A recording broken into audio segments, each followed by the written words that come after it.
বাড়িতে মনে হচ্ছে একটা বিয়ে বিয়ে গন্ধ লাগছে। বিয়ে বিয়ে গন্ধ তো ভালোই লাগে। বিয়েতে অনেক মজা হয়, অনেক আনন্দ করা হয়। বাড়িতে অনেক দিন কোনো বিয়ে শাদী হয় না। এখন মনে হয় একটা হবে, আল্লাহ যদি চায়। ননদের মেয়েকে দেখতে আসছে এখানে, যে তাদের জন্য নাস্তা পানি সব রেডি করছিলাম। তাদের নাস্তা দেওয়া হয়ে গেছিল।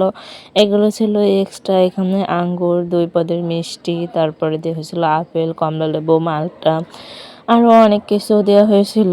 আর তো তা আসছিল রাত্রে দেখতে, তাদেরকে না খাইয়ে পাঠানো যায়, এই জন্য হচ্ছে তাদের জন্য বিকালবেলায় রান্না করছিলাম। এখানে যে বড় মাছ ভুনা করব, আর করব হচ্ছে মুরগির মাংস আর গরুর মাংস, পাবদা মাছ, ডিম ভুনা, পোলাও, এগুলোই করব আর কি।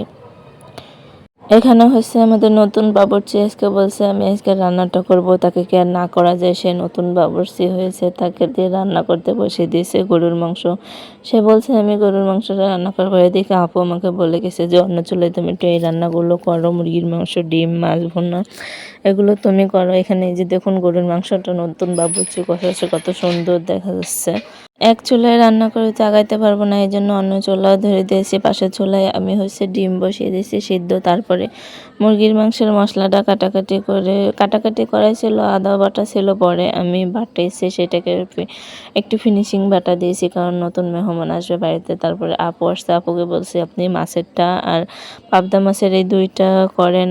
এদিকে আমি মুরগির মাংস বসিয়ে দিয়েছি, ওদিকে তার গরুর মাংস রান্না করা শেষ। এরপর হচ্ছে তাকে বলছি তুমি মাছটা ভাজা দাও। নতুন বাবুর্চি মাছ ভাজতে যে একটু পুড়িয়ে ফেলছিলাম।